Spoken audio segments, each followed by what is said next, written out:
नमस्कार दोस्तों, स्वागत है आपका स्टडी फॉर सिविल सर्विसेज में। वीडियो को पूरा देखिए। कोई भी आपका फीडबैक है, कोई सजेशन है, तुरंत वीडियो में कमेंट करके जरूर बताइए। अच्छा लगे तो वीडियो लाइक जरूर कर लीजिए और ऐसे वीडियो लगातार फ्री में पाने के लिए चैनल को तुरंत सब्सक्राइब कर लीजिए और बेल आइकन को जरूर टैप कर लीजिए ताकि आगे भी सारे वीडियो आपको मिलते रहे। यूट्यूब में फॉलो करते हैं तो प्लीज ये वाला फ्री टेलीग्राम चैनल जरूर ज्वाइन कर लीजिएगा। सारे नोटिफिकेशन, सारे अपडेट यहीं पे आते हैं, ध्यान रखिएगा। स्टडी फॉर सिविल सर्विसेज का कोई भी पेड ग्रुप अगर आपको ज्वाइन करना है तो सिर्फ 856480969606097523864455 यही नंबर है हमारे, सिर्फ जहां पे कॉल या व्हाट्सएप कर सकते हैं।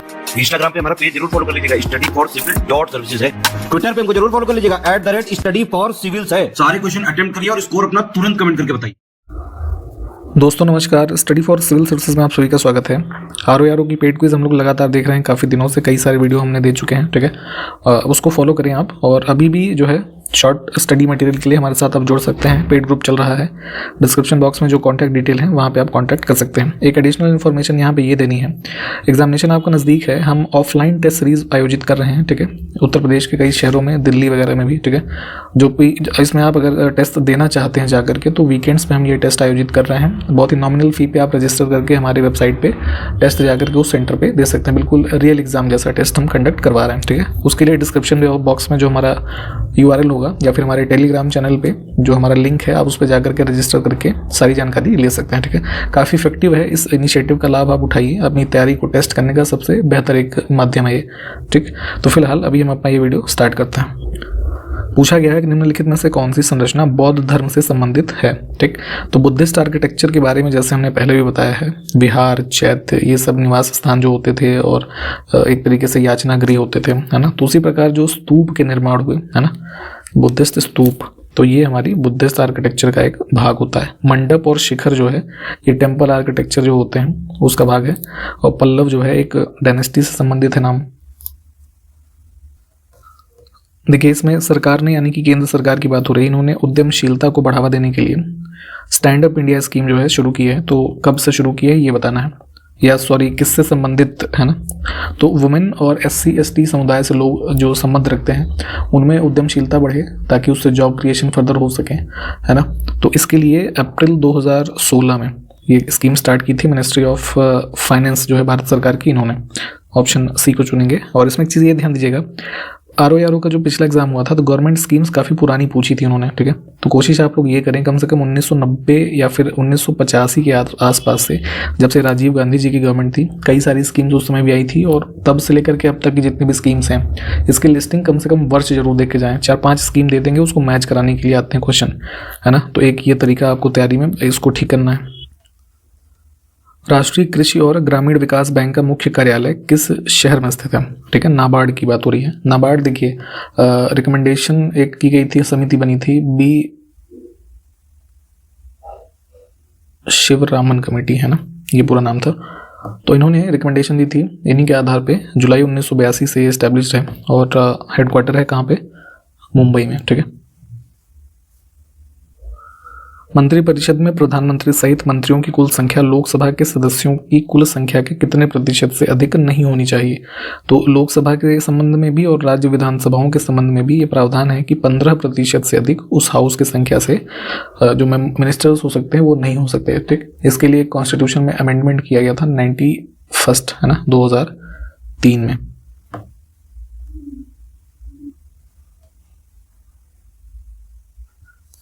जब चारकूट एक जो है कल्चरल फेस्टिवल है तो भारत के किस राज्य का प्रसिद्ध त्योहार है।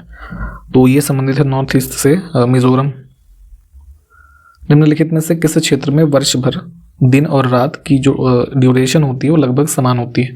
तो ये इक्वेटोरियल रीजन में है ना, 0 डिग्री। स्थानांतरित कृषि को हमने पहले भी बात की है, कई राज्यों के संबंध में अलग अलग नामों से जाना जाता है। तो नॉर्थ ईस्टर्न रीजन में हमारे मुख्य रूप से झूम के नाम से जानते हैं। तो कौन सा राज्य हो जाएगा, असम। राष्ट्रमंडल खेल 2022 में मीराबाई चानू ने किस खेल में भारत के लिए पहला स्वर्ण पदक बताना है। तो देखिए कॉमनवेल्थ लास्ट ईयर आयोजित हुए थे, है ना, बर्मिंघम में, इसको ध्यान रखेंगे। और यहाँ पे इन्होंने, ये वेट लिफ्टर हैं, ऑप्शन C को चुनेंगे। क्लासिकल डांसेस हमारे कुछ हैं भारत में रिकॉग्नाइज्ड और संबंध उनका अलग अलग राज्यों से, तो उसी में से एक है कथकली, ठीक। तो जैसे कथकली है संबंधित किससे, केरला से, और कथक है ना उत्तर प्रदेश से, ये वाला भी ध्यान रखें। भारतीय संविधान के कौन से अनुच्छेद मौलिक अधिकारों की चर्चा करते हैं? Fundamental rights.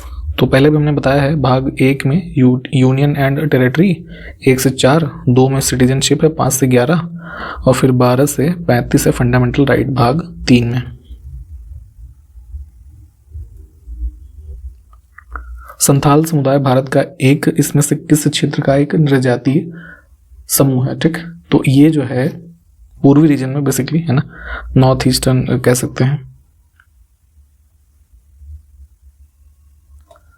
निम्नलिखित में से कौन सी जानी मानी शख्सियत आधुनिक इतिहास के चरमपंथी चरण से संबंधित थे? तो देखिए, कांग्रेस का विभाजन हो गया था, सूरत स्प्लिट है ना, एक्सट्रीमिस्ट और मॉडरेट फैक्शंस में। ठीक है, तो जो उग्रवादी टाइप के लोग उग्रवादी गतिविधियों में विश्वास रखते थे, उसमें से एक प्रमुख नाम है बाल गंगाधर तिलक, है ना, ऑप्शन सेकंड। नेक्स्ट है, दंत क्षय को कम करने के लिए टूथपेस्ट में क्या मिलाया जाता है? तो जो टूथपेस्ट हम लोग करते हैं उसमें मिलाया जाता है फ्लोराइड, है ना। चश्मा जो लोग लगाते हैं उसमें लेंस लगता है, ठीक है, तो लेंस की एसआई यूनिट पूछी गई है, तो ये होती है क्या? Dioptre, option D. केंद्रीय गृह मंत्रालय के अनुसार 2021 की जो जनगणना होनी थी, जो अब तक नहीं हुई है, कोविड-19 का बहाना देकर के अब तक नहीं हो रही है, ठीक है, तो उन्होंने उस समय ये बताया था कि पहली बार इस डेटा के साथ अदर बैकवर्ड क्लासेस का डेटा भी एकत्र किया जाएगा, ठीक है। हालांकि उसके बाद से भी देखेंगे तो कई सारे इसमें डेवलपमेंट्स हो चुके हैं, जैसे बिहार सरकार ने कास्ट सेंसस करवाया है ना, तो उसमें मोस्टली ओबीसी और इन सब के डेटा रिलीज किए गए, तो इस वजह से अब जब भी नेक्स्ट सेंसस होगा, वो जो गृह मंत्रालय भारत सरकार का करवाता है, ठीक, तो वो अब देखिए उसमें कुछ नई चीज़ें आएंगी। फिलहाल अब ये पूछ लें कि ओबीसी को इंक्लूड करने का कब कहा गया था, तो सेंसस की जब चर्चा 2021 में कोविड के दौरान हो रही थी तब। निम्नलिखित में से कौन सी संस्था भारत में डोपिंग नियंत्रण कार्यक्रम का प्रबंधन और संचालन करती है? डोपिंग यानी कि जो स्पोर्ट्स पर्सन्स कुछ नशीली चीज़ें लेकर के या ऐसे कुछ जो बॉडी को और एक तरीके से एनर्जी इंस्टेंट प्रदान करते हैं, उसको यूज़ करके खेलों में पार्टिसिपेट करते हैं, तो कई बार उनको उससे एज मिल जाता है, तो सामने वाले जो उनका कॉम्पिटिटर है उससे वो जीत गए उसमें या उससे अच्छा परफॉर्म कर गए, तो इन्हीं सब चीज़ों को चेक करने के लिए एक डोपिंग एजेंसीज होती हैं अलग अलग देशों में। तो भारत की जो है वो नेशनल एंटी डोपिंग एजेंसी है, ऑप्शन बी, ये है न्यू दिल्ली में। और इसी में एक चीज़ ये ध्यान रखें कि एक वर्ल्ड एंटी डोपिंग एजेंसी भी है ना, इसको भी पूछ सकते हैं, तो ये लोकेटेड है मॉन्ट्रियल में, कनाडा। प्रवास में वे कारक जो लोगों को अपने निवास स्थान अथवा उद्गम को छुड़वाने का कारण बनते हैं, वे क्या कहलाते हैं? ठीक है, देखिए, माइग्रेट करते हैं लोग एक स्थान से दूसरे स्थान पे, खास करके बेटर एम्प्लॉयमेंट या जो है बेटर लाइफस्टाइल के लिए, तो दो फैक्टर होते हैं उसमें, पुश और पुल, है ना। तो यहाँ पे जो क्वेश्चन पूछा गया है ये होता है हमारा पुश फैक्टर, ठीक है। और ऐसे एग्जाम्पल्स जो लोगों को अपने, मान लीजिए कोई शहर है, ऐसे कारक जो अलग अलग भाग से लोगों को उस शहर की ओर आकर्षित करें, उसको पुल फैक्टर बोलते हैं। विश्व में सर्वाधिक वर्षा वाला स्थान कौन सा है? तो नॉर्थ ईस्टर्न इंडिया में, मेघालय में मौसिनराम नाम की जो एक जगह है, लगभग 12,000 mm से ऊपर की जो एनुअल रेनफॉल होती है वो रिकॉर्ड यहाँ पे की जाती है। उर्वरक के संदर्भ में कौन सा कथन सही नहीं है? फर्टिलाइजर्स जो हैं, ठीक है, तो जैसे हम ऑर्गेनिक फर्टिलाइजर के एग्जांपल्स देखें, खास करके जैसे ये गाय भैंस के गोबर वगैरह देख लीजिए, ठीक है, तो प्राकृतिक पदार्थ होते हैं ये, ठीक बात है। मृदा को ये ह्यूमस नहीं प्रदान कर सकते, ठीक है, ह्यूमस जो है वो एक कह सकते, मतलब अगर हम देखें तो फर्टिलाइजर तो नहीं प्रदान होगा, जो कुछ खेत में ऑर्गेनिक और अदर सब्सटेंस होंगे, है ना, खरपतवार या इन सब चीज़ों से ह्यूमस प्राप्त हो सकता है, तो ये स्टेटमेंट यहाँ पे सही नहीं है। इनमें पादप पोषक तत्व तुलनात्मक रूप से कम मात्रा में होते हैं और इन्हें खेतों में भी तैयार किया जा सकता है, तो ठीक है, ऑर्गेनिक जो हमारे ये उर्वरक हैं खेतों में तैयार किए जा सकते हैं, तो ठीक है, यहाँ पे बी ऑप्शन को चुनेंगे हम।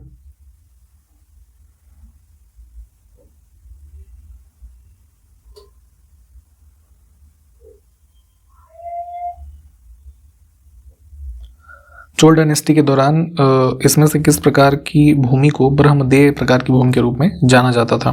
तो जो ब्राह्मण्स को लैंड गिफ्ट में दी जाती थी, है ना, उससे कहते थे, ऑप्शन डी को चुनेंगे हम।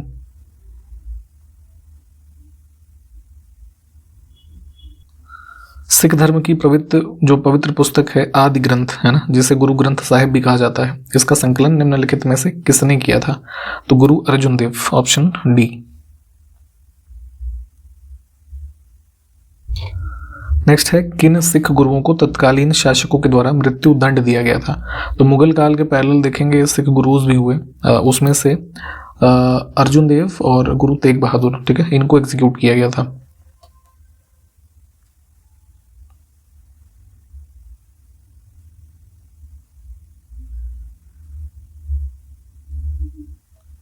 किस सिख गुरु की मृत्यु के लिए मुगल बादशाह औरंगजेब उत्तरदायी है। तो औरंगजेब ने जो एग्जीक्यूट करवाया था इनको, तेग बहादुर जी को 1675।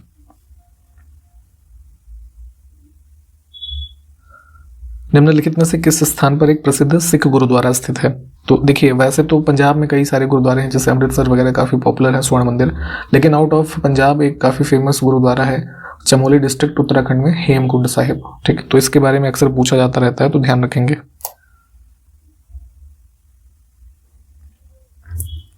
पटना बिहार में किस सिख गुरु का जन्म हुआ था ये बताना है। तो 10 सिख गुरुओं में से, है ना, जो अंतिम थे गुरु गोविंद सिंह जी, तो इनका जन्म पटना बिहार में हुआ था 1666 में, है ना, दिसंबर, ऑप्शन डी।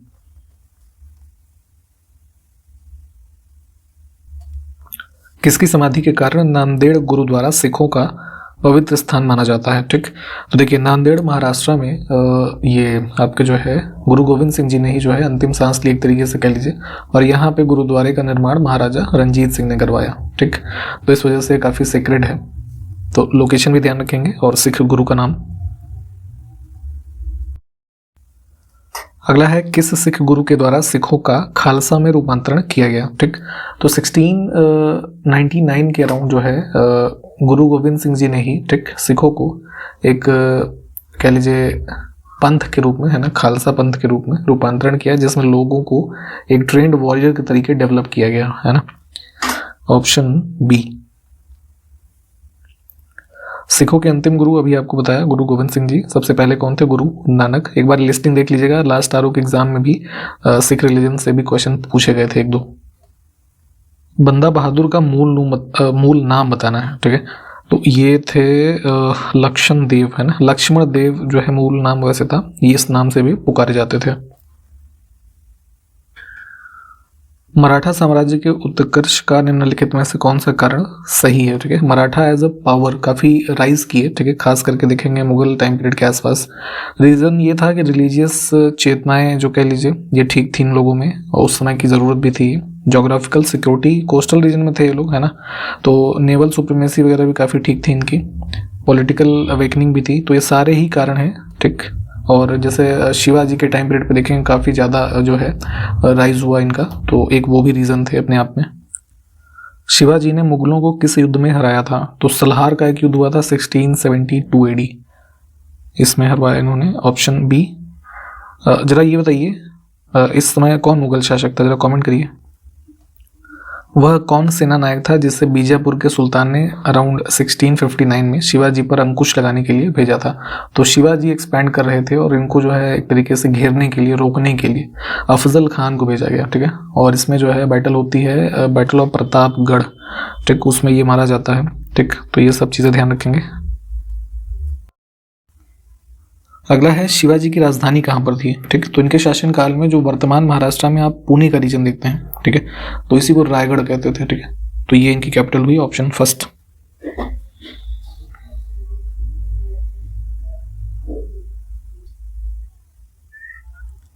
शिवाजी का छत्रपति के रूप में औपचारिक राज्याभिषेक कहाँ पर हुआ। तो ये जो है 6 जून 1674, ठीक है, इसी रायगढ़ फोर्ट में यहाँ पे इनको डिक्लेयर किया गया। नेक्स्ट है शिवाजी के गुरु का नाम क्या था। तो समर्थ रामदास, ऑप्शन फर्स्ट। छत्रपति शिवाजी से संबंधित निम्नलिखित घटनाओं को कालक्रमानुसार व्यवस्थित कीजिए। देखिए ये यही पैटर्न होता है मोस्टली यूपीपीएससी का, 3-4 ऐसे इवेंट दे देंगे, क्रोनोलॉजी लगाइए या फिर उसको मैच करिए ईयर से, ठीक। तो इसलिए वर्ष याद करना घटनाओं का बहुत ज़रूरी है। यहाँ पे चाकन के किले पर विजय जो है ये है 1648। अफजल खां का प्रकरण अभी हमने बताया आपको 1659। मुगलों से मतभेद का प्रारंभ होना ये है 1657। और सूरत का एक आक्रमण और लूट ये है 1664। तो ऑप्शन फर्स्ट बन जाएगा इस हिसाब से।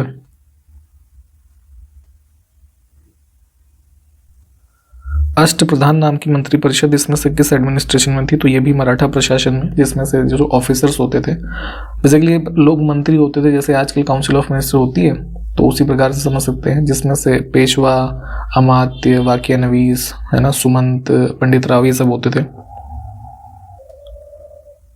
शिवाजी के अष्टप्रधान में निम्नलिखित में से कौन से अधिकारी थे? तो 8 अलग अलग प्रकार के अधिकारी, जिसमें से यहाँ मजूमदार, वाकिया नवीस, दबीर, सुरनवीस, है ना, ये सभी लोग होते थे, है ना।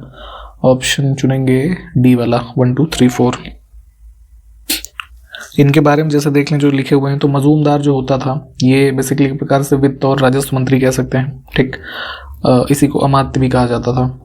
वाकिया नवीस जो है ये राजा के जो डेली रूटीन के काम हैं उसका मैनेजमेंट रखता था। दबीर जो है इसको सुमंत भी कहते थे, एक प्रकार से ये विदेश मंत्री इसको कह सकते हैं, ठीक है। और सुरनवीस जो है इसको सचिव भी कहते थे, राजकीय जो पत्राचार होता था उसका कार्य देखता था। निम्नलिखित में से किस गुप्त राजा ने नालंदा विश्वविद्यालय की स्थापना की? ठीक है, तो नालंदा जो है देखेंगे गुप्ता डायनेस्टी से संबंधित थे, कुमारगुप्त प्रथम, है ना, इनके द्वारा इसकी स्थापना की गई। पंडित बिरजू महाराज को शास्त्रीय नृत्य की किस शैली के लिए पद्म विभूषण पुरस्कार से सम्मानित किया गया था?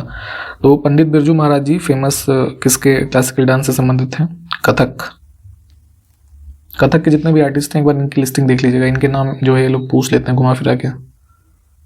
अगला है कथकली डांस जो है, तो इनमें से किसके संरक्षण में 17वीं शताब्दी में दक्षिण भारत में इसने आकार लिया या डेवलप होना शुरू हुआ? तो प्रिंस ऑफ कर्नाटका कह सकते हैं, ठीक। नेक्स्ट है, इसमें से कौन सा त्योहार केरल के राज्य में नव वर्ष के रूप में मनाया जाता है? तो ये है विशु, ऑप्शन बी।